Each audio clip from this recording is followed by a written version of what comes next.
Welcome to the Retro Craptacular podcast, where each month we continue our search for the best bad movies on the planet Earth. I am your host, Aaron, and I am joined, as always, by Matt. Hello, Aaron, my good friend. Oh, we're good friends. That's good. I would have said best friend, but whatever. Well, you know, times are tough. It's just tough to be a good friend right now, okay? In this day and age, you know, with Mercury in retrograde. I feel that. I feel that for sure. Don't we all? Yeah. So, I know you go first. Okay. I saw It Chapter 2. I saw It Chapter 1. Oh my god. Together, we have seen 2 movies. That's true. We've seen like 7 hours of movie. Yeah. It's so fucking long. How long was number 2? I don't remember. 2 hours and 40 minutes. Sounds like my number 2 this morning. Oh, that does eat some fiber, dude. My wife tells me I talk about poop too much, so I figured I would do it here, where literally anyone could listen to it. Yeah, well, I mean, crap is literally in the name of the show, so I'm surprised that we haven't hit more poop talk. I guess I kind of assumed that I always thought of craptacular as one word. I never even took out the poop part of it. There's poop in there. It's amazing. Mm-hmm. Incredible. Mm-hmm. So here on the Pooptacular podcast, we both saw it. We both saw it. We saw it. The new one. Yeah. I did a weird thing. Oh. Which is weird. I mean, it was like maybe not the best idea. I watched Chapter 1 directly before I went to the cinema to see Chapter 2. So you're at home rocking the Netflix. You watched it. Well, I have the Blu-ray. Oh, of course you do. Yeah. Silly. Foolish Matthew. I threw in a load of laundry and I was like, this is going to be a while. What can I do? I'm like, I can just I'll watch a movie. Maybe I'll go see a movie. And I looked up when It Chapter 2 was playing, and it wasn't. I had just missed. I could maybe make it, and I'd catch the beginning of it, just barely if I sped to the theater. And I was like, shoot, the next one doesn't start until 11:45 at night. But I have enough time to rewatch the first one. I went and picked up the Blu-ray, and I was like, it's 2 hours and 20 minutes, perfect. Mm-hmm. And so I rewatched part 1. Took my laundry out of the wash, put it in the dryer, and then went to the theater and saw Chapter 2. Did fall asleep, I will admit, in the last 20 minutes of the movie. Late showing. And I went to the VIP where they serve alcohols. Oh, okay, yeah. And I ordered 2 Dark and Stormies. Alcohol, late at night, comfy chair. Yeah. I was like, hey, can I get a double Dark and Stormy? They're like, we don't do doubles. I'm like, give me 2 Dark and Stormies then. And a bigger glass. And yeah. That's good. You know, I've never had a Dark and Stormy. It sounds interesting, though. You like ginger beer, right? I love ginger beer. You might like a Dark and Stormy then. It's entirely possible. Yeah. I know you're not a big alcoholic beverage guy. No. But I really like apple juice. Yeah. Well, you drink a bit of wine on occasion. Yeah. You've been known to wind down. Yeah. Is that sexual? No. I'm just checking. It's a pun. It's like wind down, which is take it easy, start to, have relax for the end of the day. Yes. Okay. Very, very relaxing, low energy sex. Hardly any thrusting at all. Why?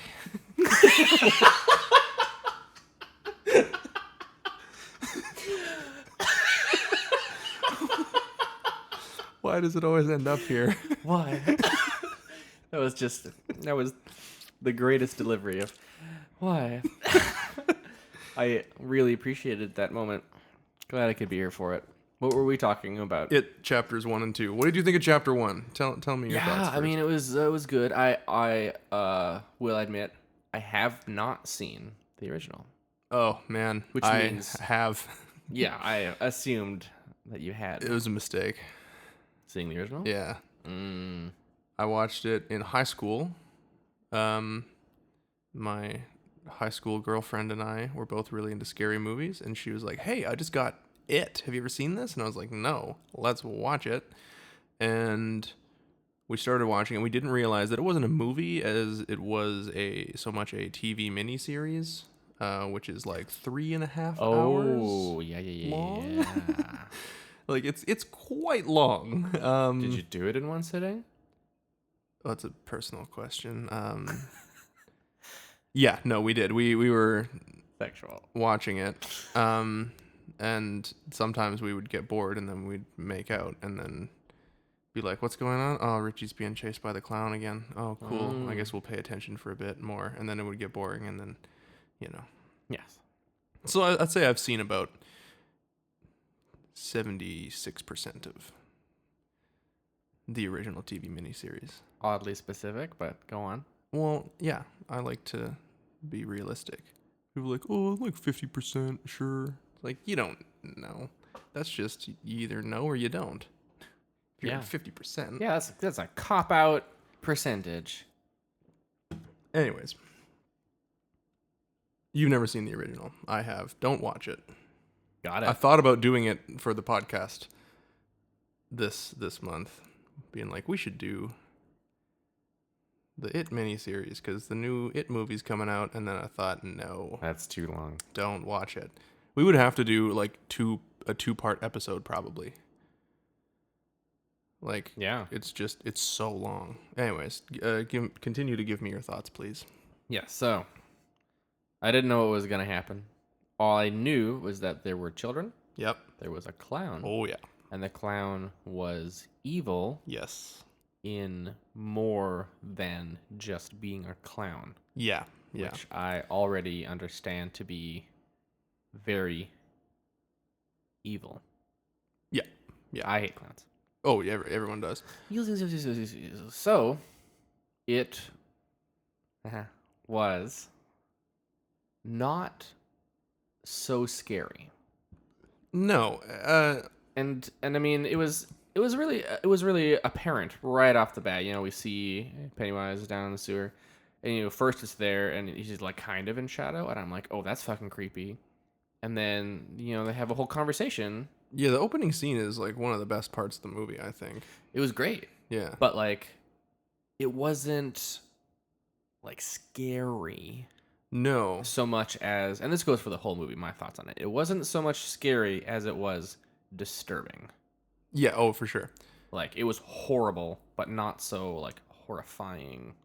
Like, I wasn't like, oh, no, so much as I was like, oh, fuck. Yeah, like it feels like almost like the the scares were put in there just to appease studio notes, like it was like it almost seemed like a director preempting studio notes, being like, we're gonna get notes saying this movie isn't scary enough, and so let's just put every 10-15 pages we'll just put like a big jump scare in, because that's kind of what happens. But the way that the rest of it's set up is like, you can tell is like, oh, this director actually probably has the ability to do something a lot more suspenseful and a lot more scary, because most of the scares are exactly the same. Long silence, person goes into dark room, clown shows up, and then loud noise happens and clown runs at them really fast. Yeah. With just unnatural movement. Yeah, really jittery. Yeah. So Clown it was running. like, it was always pretty easy to tell when those things were going to happen. And For sure. And that's a big part of the reason why it wasn't scary. Yeah, and I've said from the beginning, my least favorite part of that movie is all the horror movie parts. Right, yeah. Like, everything else is really good. And I think part of that is like, I think Stephen King's like writing maybe doesn't translate to the screen so much when it comes to the horror part of it. But what I thought was really interesting, and for some reason in my head I was comparing it to Signs, in not like that, oh, these are similar movies, but like I was like, oh, this isn't scary because we just see Pennywise all the time. We know that he's there, and we know that he is actually there. He's killing people, and like this shit's happening to these kids. Yeah. Whereas then in Signs, you don't know what the fuck is going on, and I mean, I do get scared very easy, but I was terrified by that movie I love Signs. because I had So no good. fucking idea what was going on. Yep. Yeah, Signs is amazing. But here's the thing: when I think about Signs, when I think about what is Signs about, I'm like, oh, it's fucking creepy aliens. That's the first thing that comes to mind for me. Whereas the movie is actually about a whole lot of other personal growth with these characters that is amazing, and I love that movie. Whereas with it, I don't think, oh, this is a creepy clown movie. I think, oh, this is a movie about a bunch of kids solving a mystery together. Yeah, totally. It's a little like Hardy Boys. Kids get on their bikes and go have an adventure. It's the Goonies, but there's a clown trying to kill them. Yeah, exactly. And so I say it's not scary, but I don't mean it as in like that makes it bad. Mm-hmm. For sure. It was still a very interesting movie. I really enjoy it. I've seen it many times, and I do want to go back and see the second one. Maybe not in the theater. I might wait for VOD, but I do want to see it again because I do really like all the characters, and I think the grown-up cast does a really good job of staying true to those characters. Yeah, it's kind of interesting. Like you very rarely see that sort of evolution in reverse, right? Like it's usually you cast an actor as an adult and then you find a kid to play the young version of them. Yeah, that is usually how it goes. Yeah. And and then you would refer to them as young Stanley, young Eddie, young Bill, right? But in this one, it's Bill Hader plays the grown-up Richie.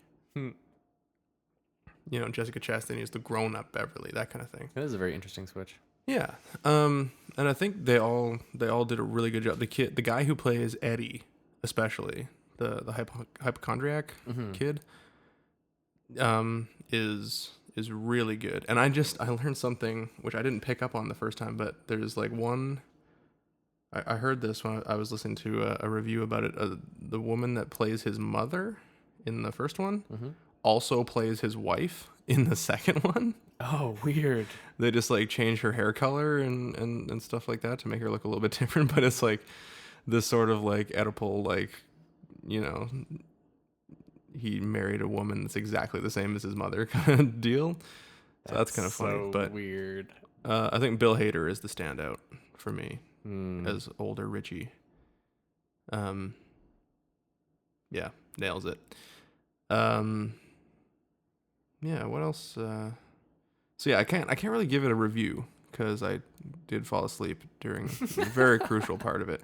That's too bad. I'd say like for the most part, I liked it enough that I care to go back and watch it again and see the part that I didn't. I think that speaks volumes right there. So yeah, perfect. That's cool. You been watching anything else? Well, I mean, since last we cast, Dark Crystal, Age of Resistance, came out on Netflix. I can't really talk about it too much because I'm still not finished. Oh, that's right. Yeah. Well, then, we won't talk about the ending at all. I'm about halfway through. I think I'm on episode 5. I mean, we talked about it before that it was coming out, and then it was like, who? What? Why? Because even now, like, I know people who have seen it because it's on Netflix. There's kind of a buzz about it, and no one that I've talked to has seen the Dark Crystal movie. No. Like, see, I think people remember Labyrinth more than they remember the Dark Crystal. Yes, they do. And even then, not a lot of people I know watched Labyrinth either. Yeah, I was telling my girlfriend about it, and she was like, "Oh, what's that?" I'm like, "Oh, it's like a prequel to the Dark Crystal. Remember the Dark Crystal movie? It's like the Jim Henson with the puppets." She's like, "No." He's like, "No." I'm like, she's like, "Who's Jim Henson?" I'm like, "He made the Muppets." And she's like, "Oh yeah, okay." Yeah. And she's like, "Did he also do Labyrinth?" I was like, "Yes, he did Labyrinth." But nope, doesn't remember the Dark Crystal. Yeah. Yeah, that's the majority of people. So I'm just like, I'm so like baffled and confused about how this came about. Yeah. And I mean, there is a making of documentary on Netflix as well. I know. I really want to finish the series so that I can watch the documentary. Yeah, I haven't seen it yet. That's what I'm myself. more stoked about. Yeah, I'm honestly. so interested to watch that. But yeah, I'm so happy that it exists, and watching it has been so much fun for me. And it's really hard to tell, like, it's really hard to be objective about it, just because I'm like, oh my gosh, Yeah. it's the Muppets again. I think it's the Gelflings. And like, I'm so yeah, happy. the puppets look amazing. They Like, do. I love that they didn't make the Gelflings look too good, you know? Like, Yeah. their mouths still don't really move that well, and their facial expressions are kind of reserved to mouth open, mouth closed. Yep. I think maybe their eyes widen and They can do eyebrows and they can blink. yeah. Yeah. And that's about it. And then everything else is like voice acting, and I guess a little bit of like, the puppeteer can twist their head, and it's like, oh, they're curious and like things like that. Yeah, exactly. So it's I was glad that they didn't do like super detailed like animatronics for the Gelflings. Me too. Kind of keep it in that era. Aughra seemed to be a little better than the original Aughra puppet. Yes. But the Skeksis are more or less the same. They have tongues that move. Yes, there's a lot of tongue action going on with them, which did add something. It really added to it. But otherwise, they do look kind of the same as the movie, and they look exactly the way they should for that reason. Like, and it's those that they look so good. Like those the sure. practical, just the practical effect of having these characters be actual puppets. Yeah, it's just so I interesting. I think we talked about it before. When I rewatched The Dark Crystal a while ago, probably might be like 2 or 3 episodes ago again now, and I said it then and I'd say it again now. I just fucking love puppets, man. I do too. I fucking love puppets. It's They're amazing. They are amazing, and it has this like sort of it is like a warm, fuzzy nostalgia kind of feel to it, but it also, I think it like, for me, it kind of awakens the same kind of thing that I think a lot of people feel about like classic animation, like 2D animation. Mm-hmm. I think it's kind of that's kind of the same sort of vibe that I get from this. Yeah. Which I think is fantastic, and I love that they're not done yet. Yeah, same. It's bringing, it's like you always have to bring life to a character when you're making anything really, but when it comes to like not live action, bringing life to a character when it is or a real tangible thing has a completely different effect than when you're trying to bring life to something that's like completely 3D animated. Yeah. It's just, it has a completely different It still has feel. that human element in there. Mm-hmm. There's a human hand in there manipulating it. And unless you're doing, frame by frame, keyframe animation, that's probably it still doesn't feel as real as having a hand or as in human as having an actual human do the performance. So yeah, totally. that's I'm very excited to go finish it. I just kind of didn't have time this week to watch as much as I would have liked. Bummer. But I didn't find it necessarily super bingeable. Like, I liked watching 1 or 2 episodes and then I walking think away. I only watched 2 at a time myself. Yeah. Well, part of that is that it was just so much more intense than I thought it was going to be. Yeah. I was actually like, I need to take a breath because this is heavy. And I gotta say, it's good to see Mark Hamill getting work again. Oh, I love it. Mark Hamill. I love. So many people do amazing work. Yeah. In that, something I don't remember if it was this way in the movie too, but I thought it was really interesting how when they do the credits, they credit the voice actor and the puppeteer together. Yeah. Yeah. Like there's no separation. Like these people are this character. Yeah, I can't remember if that was really interesting. I think they probably did. I think that was like a big Jim Henson thing, where he was like, the puppeteer is the performer, as much as the voice actor is. That's awesome. I like that. You roll out the voice actor to do all the press, right? Because they're the big, fancy celebrity. But watching some of the press for this, all of them did also give a lot of credit to the puppeteers. No, awesome. So that's great. And I'm sure that was a Jim Henson marketing department directive, being like, make sure you talk about the puppeteers when you go out there. But yeah, because they add the voices later, right? They're not on set doing it. They're not. you know, they don't record. It's not like animation where you record beforehand and then the animator kind of interprets your performance. Mm-hmm. It's Get the performance down first. yeah, you get the performance down first, and then then they have to act to the puppeteer, which is interesting. Mm-hmm. Yeah. I think. Oh, well, we should talk about that Jurassic World short that just came out. I just made you watch it. I just rewatched it myself. This just came out of nowhere. Came out yesterday. And I think about Wednesday or Thursday, all of a sudden it just kind of popped up on Twitter, like, "Hey, this is gonna be on FX this Sunday after the screening of, I guess they were showing Jurassic World on FX." They're like, "Yeah, after we air that, there's gonna be this new short." It was so cool. Yeah, and it just came out of nowhere, like no rumors about it, nothing, just total surprise.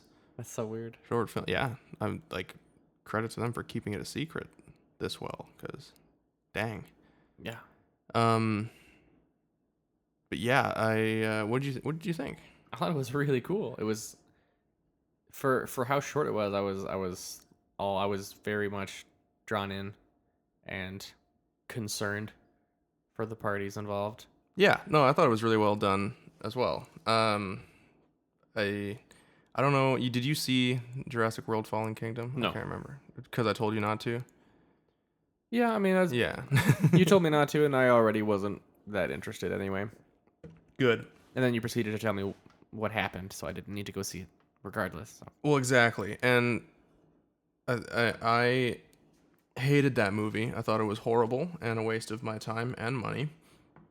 But I did say at the time, and I stand by this, that I will totally show up for number 3 if they do what I hope they would do, which is total dino apocalypse. That's movie, right. Which looks like they're going in that direction a bit. Because this is supposed to take place a year after Fallen Kingdom.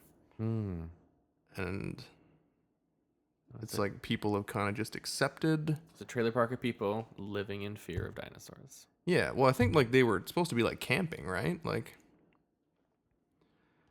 it's called Battle at Big Rock, which is a national park in Northern California. Oh, okay. Big Rock National Park. And it seems like people have just sort of accepted the fact that dinosaurs are part of the ecosystem now. Yeah, I got that impression. I mean, like even the dad at the beginning says like, "Go inside, there's bears out here." And then, but then, you know, a dinosaur shows up and everyone's like, "Oh shit." Yeah. And it's this moment of like what do we do?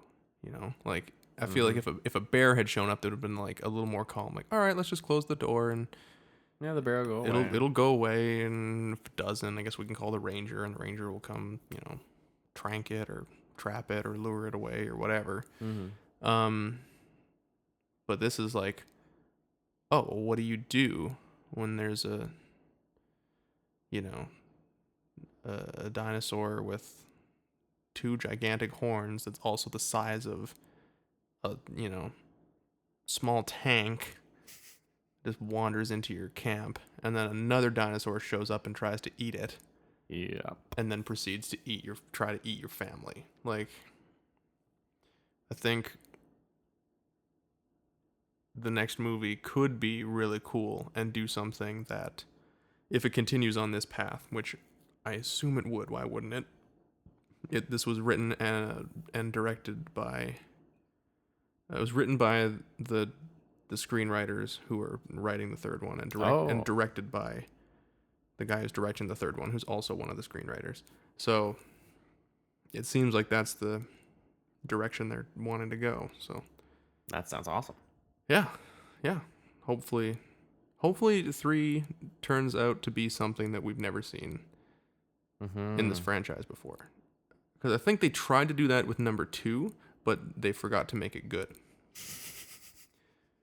And by number 2, I mean like number 5, like Jurassic World 2, right? Because Jurassic World 1 was just sort of a retread of Jurassic Park. Yeah, of course. With the slight twist that, and now it's an active park and there's lots of people, Mm-hmm. right? And then 2, they tried to do something different with like, oh, let's do this like, let's blow up the island in the first act, and then the rest of the movie will be in this house. Right. Like this weird nightmare house with dinosaurs running around, and they got to kill this new hybrid raptor thing. So weird. Yeah. So yeah, I hope that that's what the next Jurassic World movie is, because I think it'll be really cool. Agreed. Yeah. On the topic of things from our childhood getting a reboot, I should have brought this up after Dark Crystal, but I forgot. And there's not a whole lot to talk about here, so I'll just get like a quick, we'll kind of get your reaction to this. But Kevin Smith is not only bringing back Jay and Silent Bob, but he's also bringing back He-Man. In the same movie? No. Okay. He is doing a animated series. He's executive producing and show running an animated series called Masters of the Universe Revelations on Netflix, Okay. which is a direct follow-up to the original Motu series. Oh, Yeah. interesting. How do you feel? I feel interested. Let me interest you more. Oh. The animation studio that's doing it is the same animation studio that did Castlevania. Interesting. Now I have your attention, Yes. right? I really, really enjoyed that animation. It was, Yeah. like, it wasn't perfect or anything, but it was dark and it was interesting. And Yeah. I never watched the whole series, but I did watch a couple episodes with you. And yeah, it's cool. I'm very excited.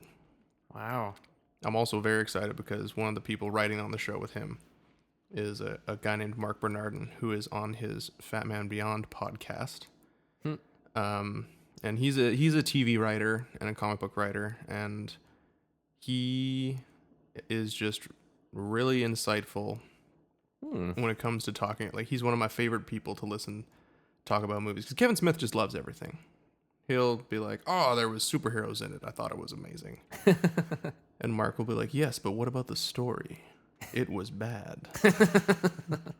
And then we'll go on to explain to you not only why it was bad, but how it could have been made better. And you just like listening to him talk about it, you're like, fuck, why don't you write everything?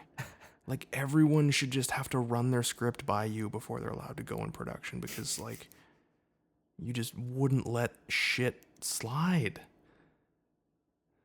That'd be nice.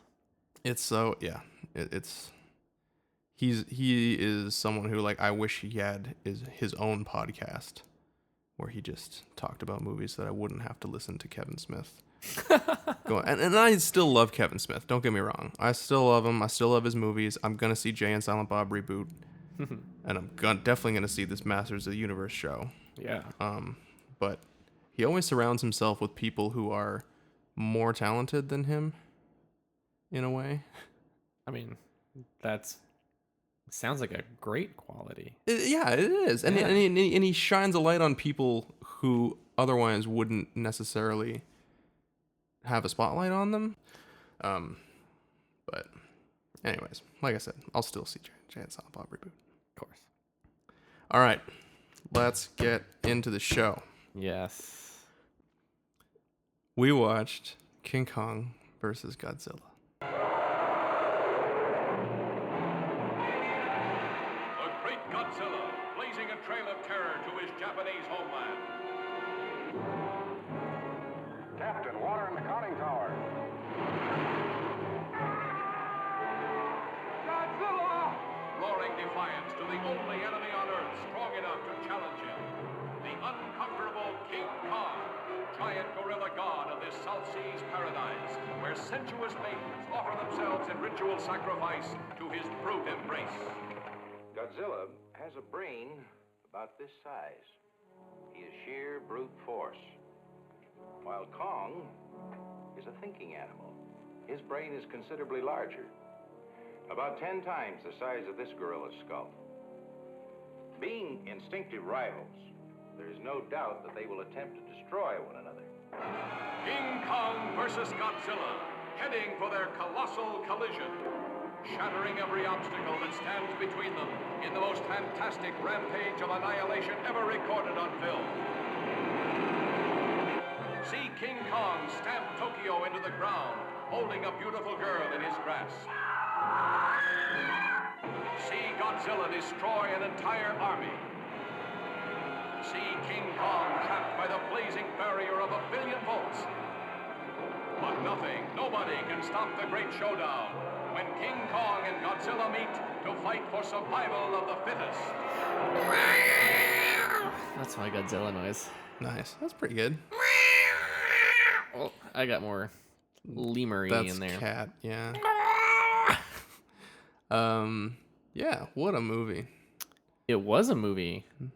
Yeah. Yeah. It was. It's not the first time we've seen this No. movie either. Was this the first like movie that we? Okay, so backstory for a second. Kind of the precursor to this podcast was The origin. Matt and I used to host an event once a month, called Culture Night, which was sort of what eventually turned into us doing this podcast, which was we would host a movie night we would make people we would have wine, have people bring desserts, like a charcuterie board perhaps, and then we would just watch just an absolute garbage film. Yep. And I think this was the first movie that you and I watched together. That was then the impetus for us starting Culture Night. I think it was, yeah. Because this isn't the one that we did for Culture Night. No, the first That Culture was- Night movie we did was Red Sonja. Oh my gosh, that's right. That was the very, very first one that we did, which was Oh. at like your dad's place. Yep. Like his old place still on VHS. We had to dig out the VCR to watch that one. Oh, that's right. I still have that VCR. I wonder if it works. Nice. Probably does. They either totally die or they just tick on forever. It's such a weird piece of technology. It is. It's kind of like an NES. Oh, yeah. It's either totally dead or We'll never die. will never die. But also, I've never met one that's in perfect condition. There's always a weird trick to it, I feel like that was just always the case, though. where it's like you gotta put in the cartridge and then turn it on and then immediately hit reset and then the game will start. But if you just turn it on, it won't, Yeah, of course.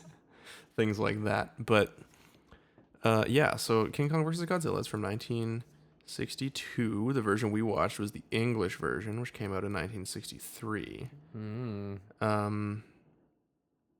The Japanese version was directed by Ishiro Honda, who was the first person directed the very first Godzilla movie, Gojira, in 1952 or Interesting. 54. Interesting.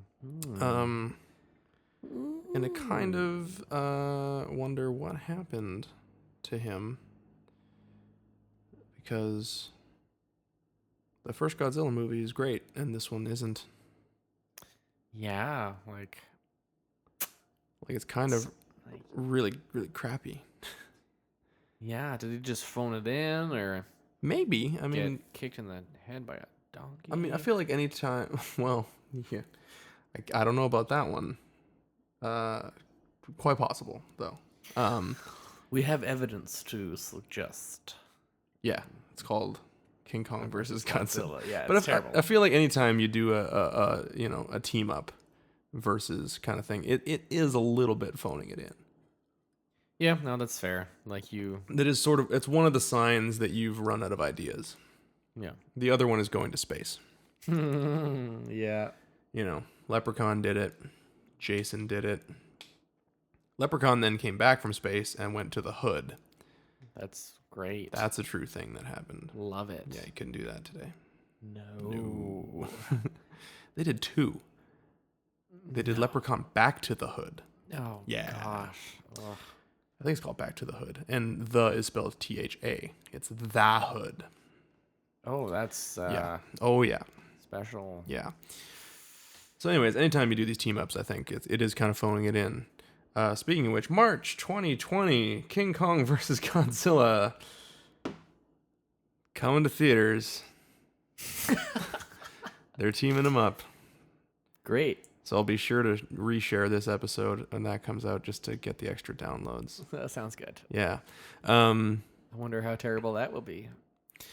I mean, if it's anything like the last Godzilla movie, probably pretty shit.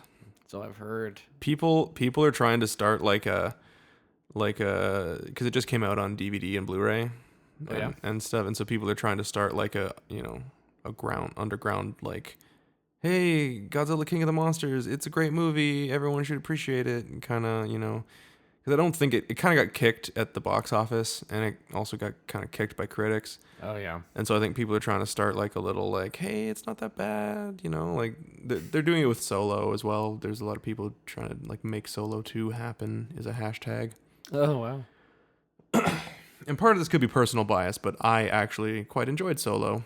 Oh, I did too. I don't think there needs to be a sequel though. No, there might be. I heard rumors that there might be a sequel series on Disney Plus. Oh, okay. See, I would totally watch that. That seems like a much better idea, right? Yeah, absolutely. Once I heard that, I was like, wait, why didn't they just make a sequel, like a series in the first place? Yeah, actually, that might have been. Yeah, that would have been a great idea. Like, I've been watching the Young Indiana Jones show Oh yeah. recently, and I'm like, just fucking do that, but with Han Solo.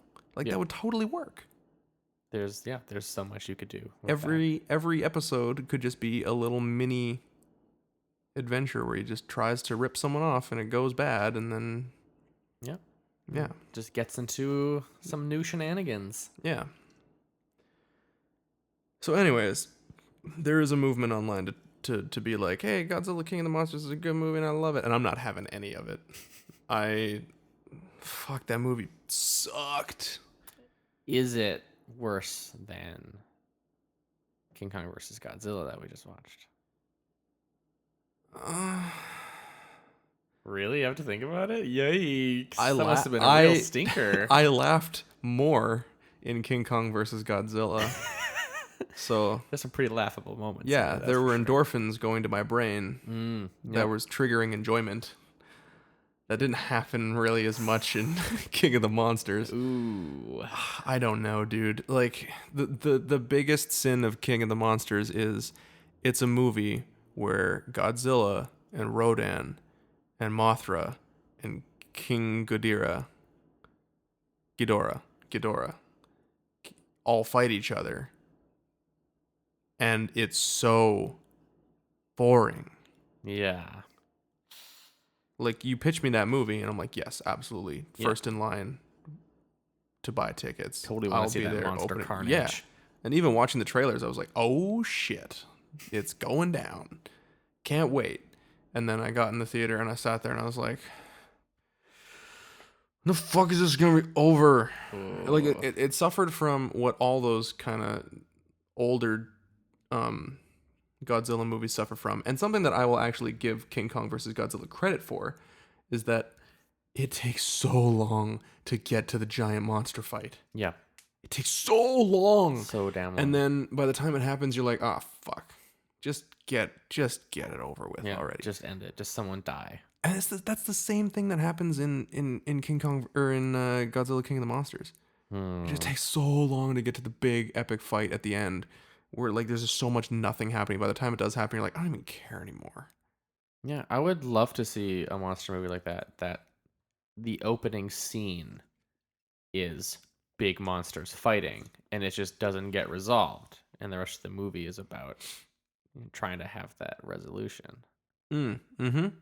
Or, you could even have them have a series of small fights throughout the film. Yeah, little skirmishes.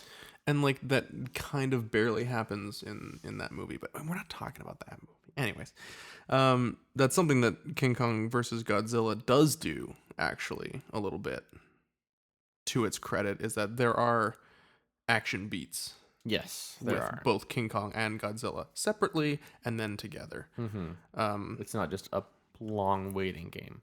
Yeah, so there's at least something to kind of like hold your attention, like Godzilla or King Kong fights a giant octopus at one point on an island. Oh my gosh, that scene was horrible. Yeah, it's an actual octopus for most of it attacking a miniature village, Yep. and then like a real shitty puppet attacks a man in a suit, King Kong.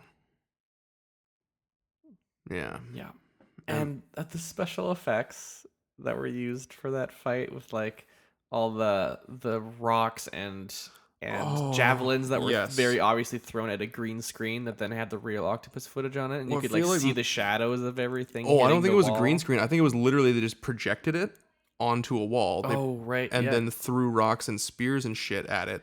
So you right. could see the spear coming, but then you could also see the shadow, and then they would meet when And it then when it bounce. hit the wall. And like sometimes it wouldn't even hit the octopus. Yep. It would like hit something else and bounce off. And I remember saying too, is like, is that the side of a barn? Because you could kind of see like the seam down Yeah. one part of it. It was like It was there's pro- just a space between It the was probably just slats. like a big wall that they had in a studio somewhere that was like projected on that, and it's like, what about that big crack? It's like, doesn't matter. No one will notice. Oh, it was so terrible. Yeah, and like there's like weird like rotoscoping done where they like shot elements of people and then like I guess blue screened them in like 1962. I guess you maybe were doing early blue screen I stuff. don't know. It was really hard to tell. It was Why very wouldn't they just- choppy and gross colored. Like why wouldn't they just do rear screen projection for that? Well, that's the thing, right? Like 'cause you see like a lot of like blue shading on them where it's like it looks like a bad masking job, like in if you do like a mask in like After Effects or something, you kind of get that green edge sometimes if you're not super careful. Yeah, absolutely. Like that's kind of what it seemed like, except like a million times worse. Oh, it was terrible. Can we talk about the submarine for a second? Yeah, sure. I mean, So this was originally it. a Japanese production, and then there was an English version created. I think most of the English stuff that was put in there was just the newsroom wraparound kind of scenes. Like there's like this framing Yeah, that was device it. where there's a newsroom and they're kind of just telling you like what just happened and what's about to happen. Yeah. As a way to, I guess, cut around the plot of the Japanese version. yeah, we said while we were watching, it very much felt like a newscast that was talking directly to us about the movie that was happening. Well, sometimes it is because Even though it was supposed to be in Yeah. world. like there'll be a scene where King Kong escapes from the ship that's bringing him to Japan. And like we'll just see that scene and then it'll cut to the news report and it'll be like, King Kong has escaped and he's made his way to Tokyo. It's like, I know. Yeah, that's part of the movie we just We watched. just saw it. It just happened. We saw it, and then they'll be like, now, King Kong is gains strength from electric currents. Is that correct? And then it'll cut to it like, yes, it is correct. We don't know why, but for some reason, electric voltage seems to increase his strength.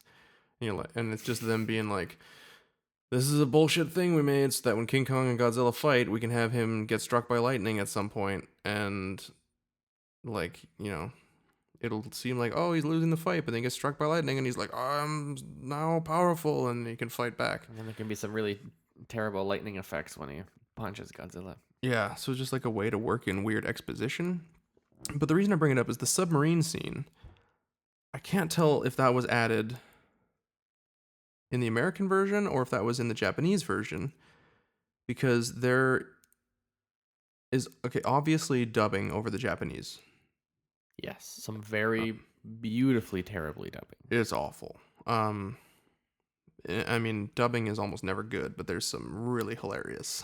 Oh, it's it gets special. Yeah, it does. But Probably the best part of this movie. but the submarine scene is super weird because there's some actors where it's like, oh, they're speaking English, and I can tell that because what I'm hearing and what I'm seeing matches up.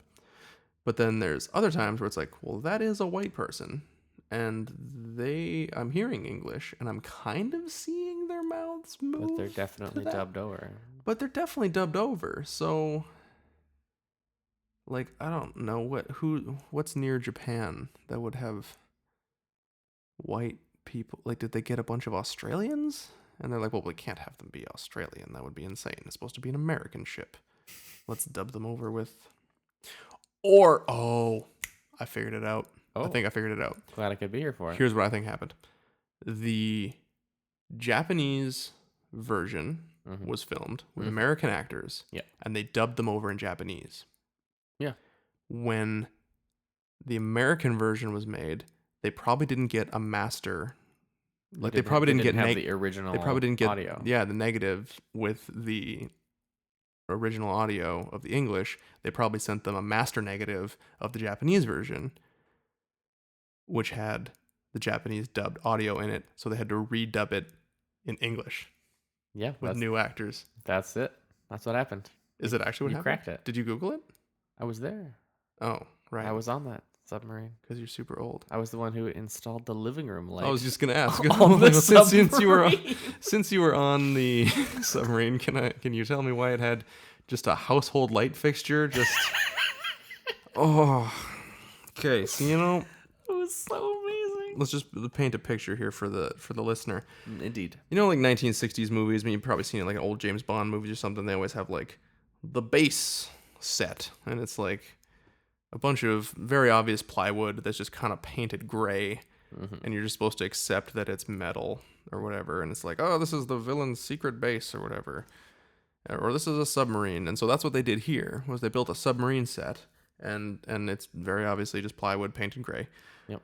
And there's a scene where there's like a dude trying to climb through a hatch, and there's like water coming in, and just in the background there is just like a light fixture that you would buy at Home Depot that you would see, like the one in my kitchen right here. Yeah, We're both I'm looking at up at it. It's a little, it's the classic boob light. the classic boob light, where it's just a dome with a little screw bit on it to keep it on, Yep. And falling from the ceiling, and makes it look like a nipple. it's just in the submarine. And that's just in the submarine. Why? It's amazing. It blew my mind. Like that was as satisfying as like finding like a boom mic in the shot somewhere. Like that was just a goof that I was just like, oh my God, hold on. We got to rewind and pause because someone let that slide. Yep. Like if they had painted it a different color, like if it was a red light, I probably would have just forgiven it. Yeah, it wouldn't have been noticeable. But it's a living room light fixture. Yep. Unbelievable. This didn't have the budget to change the lights in the living room that they had to film in. Oh, that's probably it. Yeah, that's probably They could put up the director's fake mom's walls, house. but yeah. Yeah, there was also her plastic covered couch was in the background, but they managed to shoot around it. Yeah, they angled it just That's where right, that's where they set up Video Village for the director. Yes, So, of course. Yeah. yeah. Oh man, Plastic covered couch. Classic. classic moms.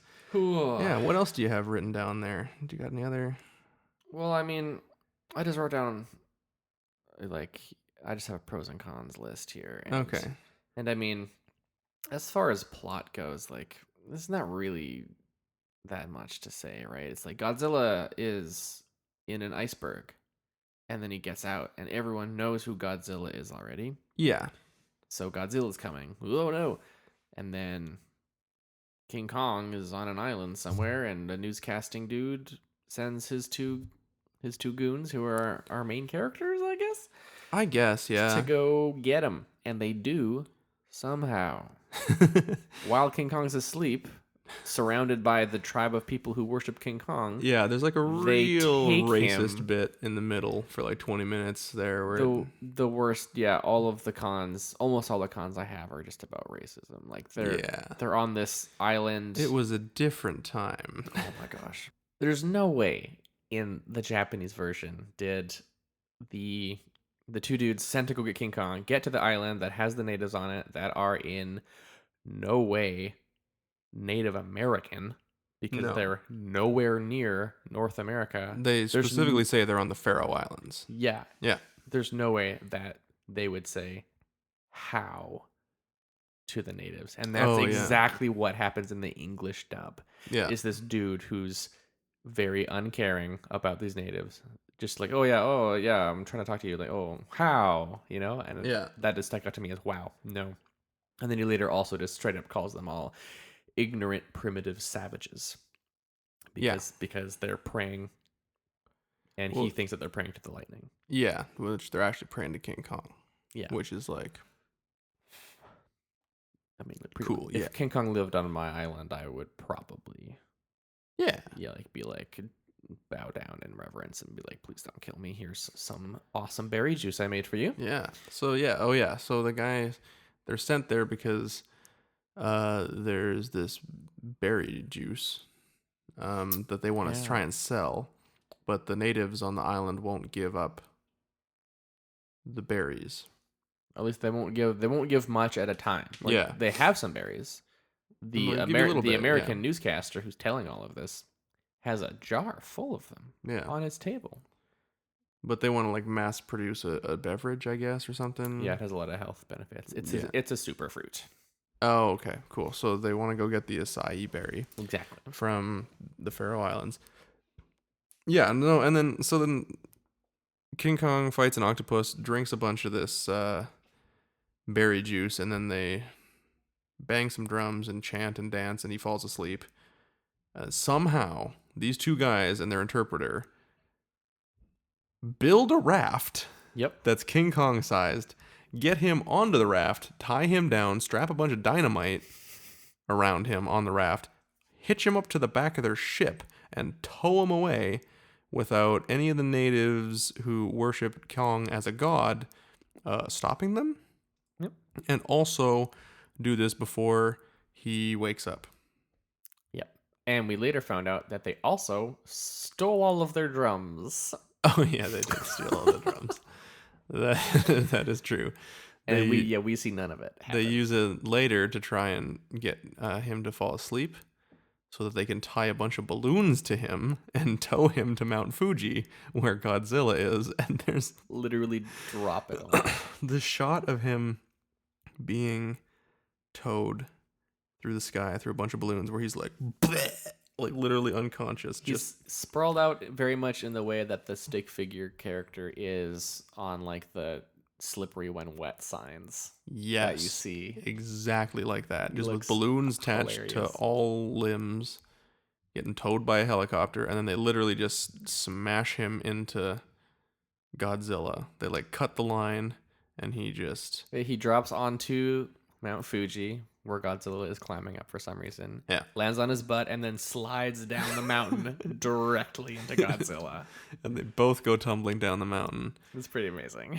And then we have one of the worst fights in Kaiju movie history, I think. It was pretty terrible. Except kind for of great. one moment, which was amazing. Tell the moment. So of Yo. course there's lots of awful, like, King Kong's just throwing rocks. Nothing's actually happening. Yeah. Cutting between them, both like dancing around like toddlers for a while. That happens. Yeah. Well, yeah, you were saying like Godzilla does his arm movement is like the toddler in the Jolly Jumper Yes, that yes. hears the song that it likes and starts like waving its arms and like bobbing its head. It's exactly like that. And King Kong is like, what's a good analogy for King Kong? It's like not an ape. No.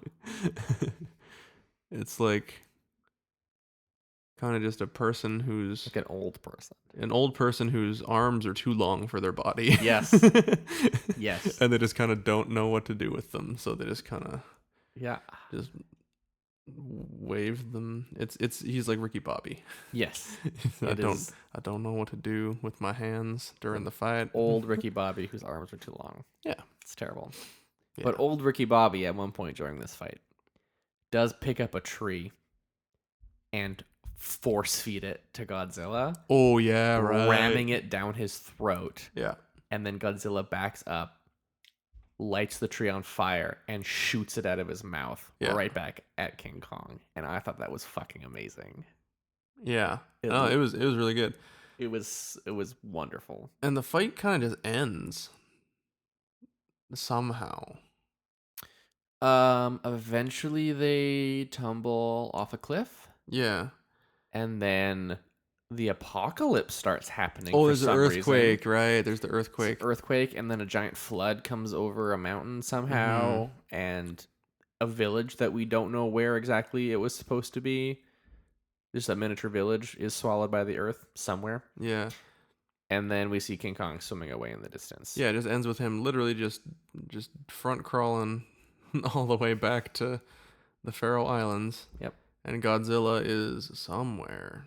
And it just like very quickly cuts back to the newscasting place where it's like, and there's no sign of Godzilla, but they waited a minute and Yeah. haven't looked for him. So Yeah, because this newscast has been happening live, apparently. apparently, And yeah, it's like, and Kong appears to be swimming on home.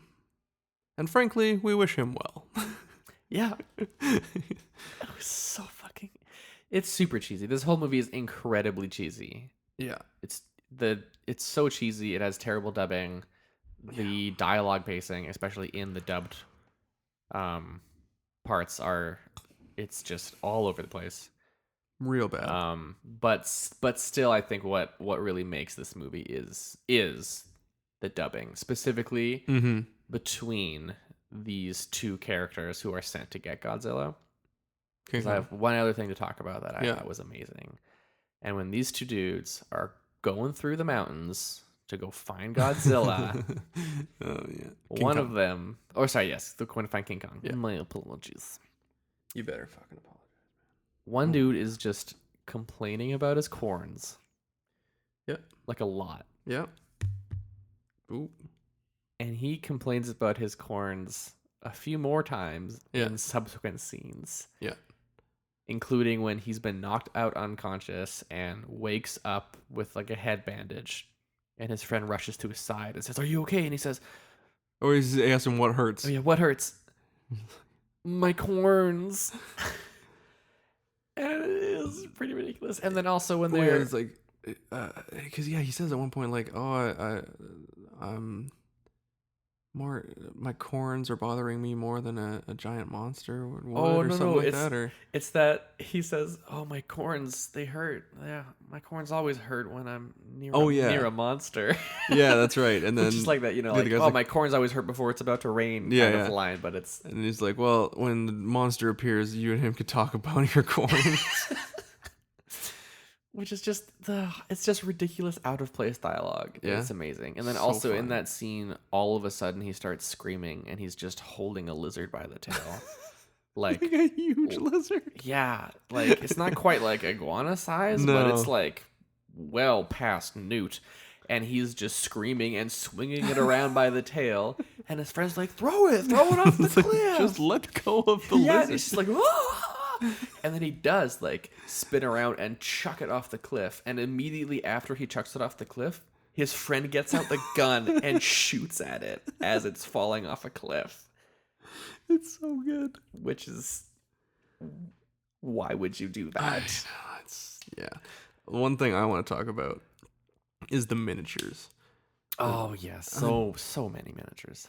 And like there's something about the way like the Japanese shoot miniatures in which they don't necessarily care about them looking real.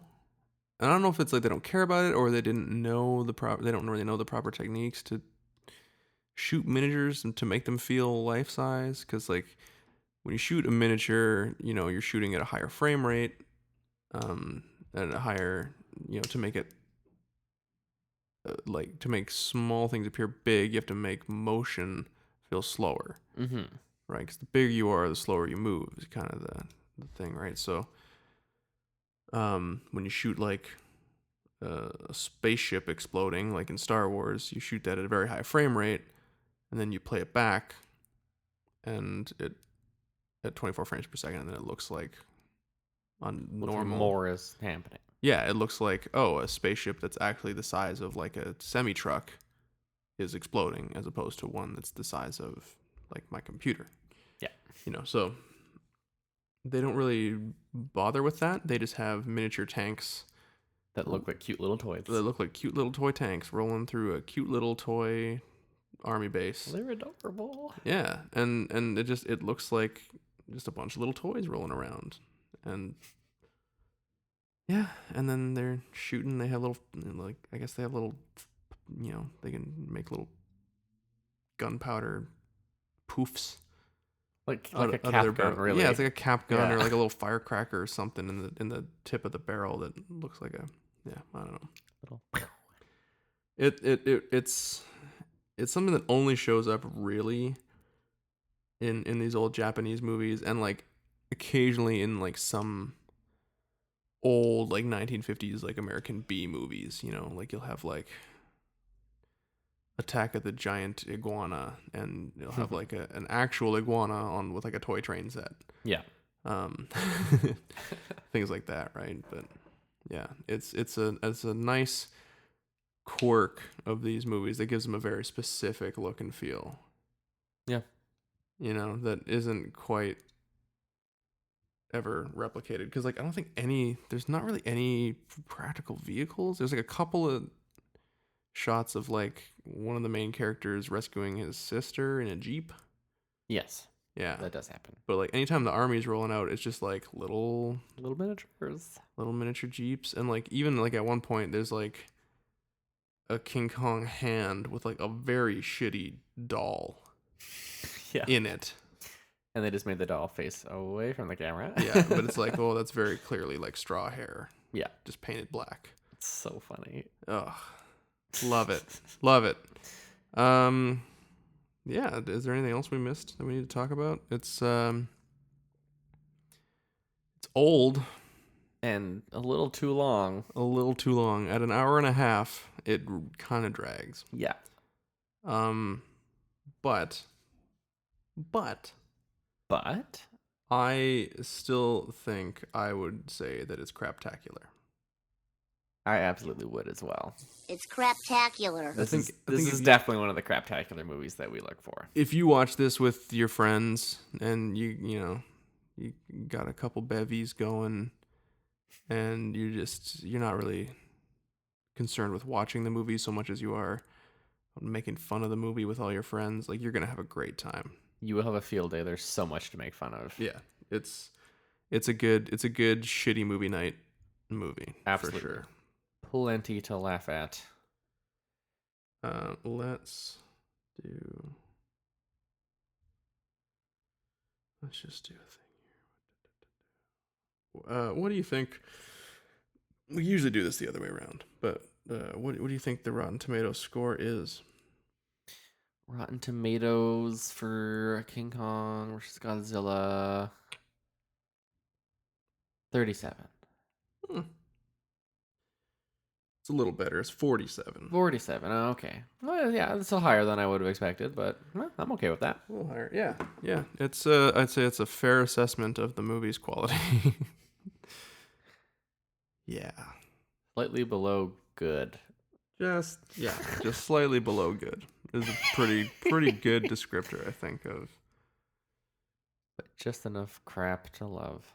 Yeah. So anyways, that was the movie. Yep.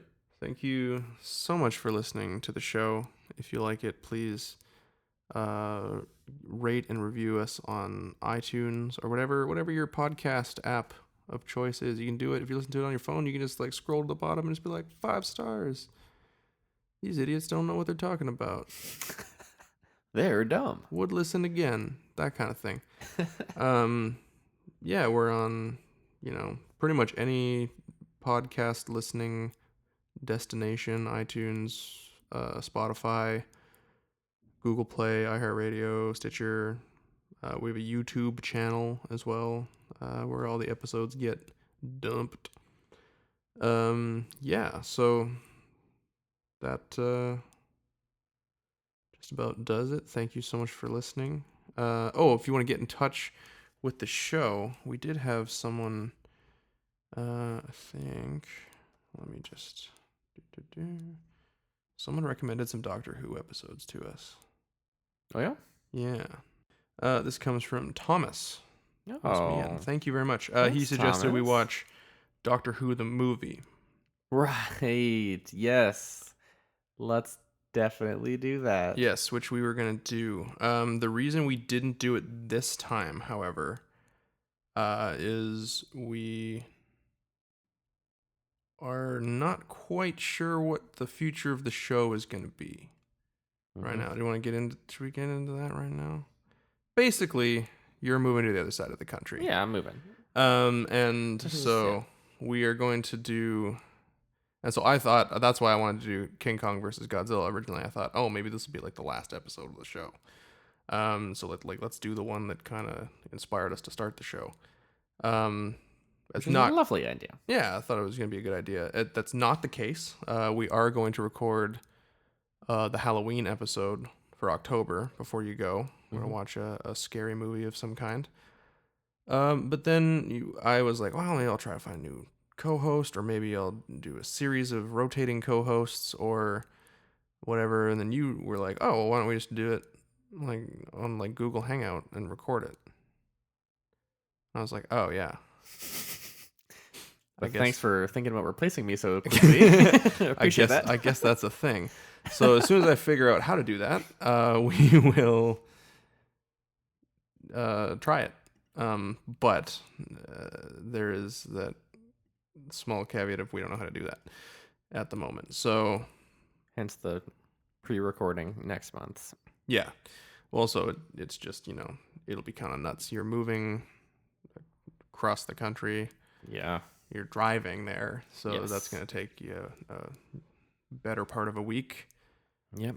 to get there. 5-day journey I'm looking at. Yeah, so and then gotta find a place, settle in, that sort of thing. So It'll take a while. yeah, we will get to Doctor Who the movie for sure. Yeah, I feel like we have to. Yeah, we do. I have it on the computer.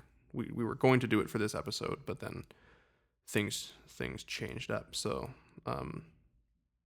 we will definitely get to it. So thank you, Thomas. Yeah, thanks, man. For your suggestion, and thank you for the Doctor Who episode suggestions. I was definitely too lazy to do it myself. Yeah, So I appreciate that. I will forward these to you so that you can.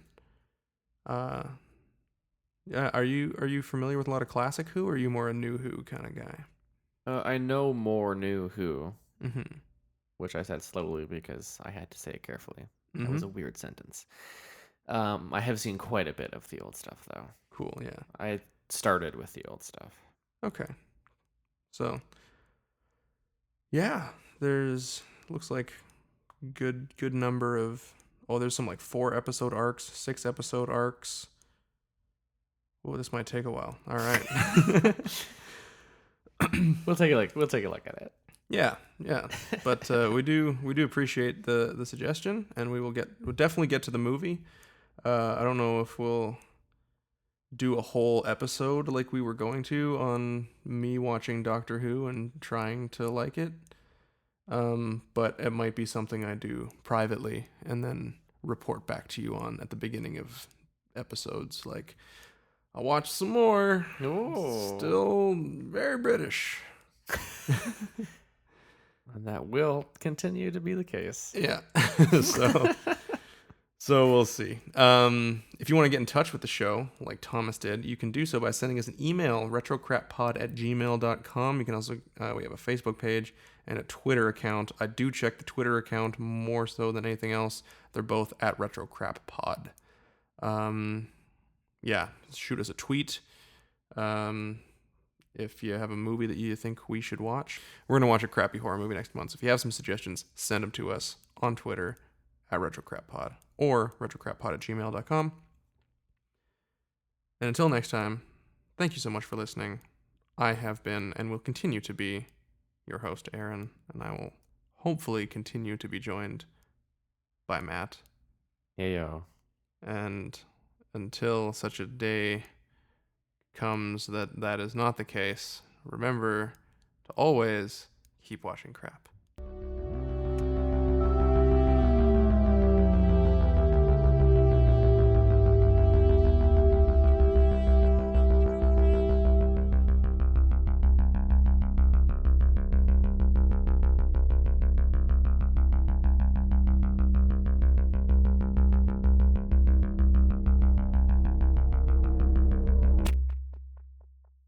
Is there a book club going on upstairs?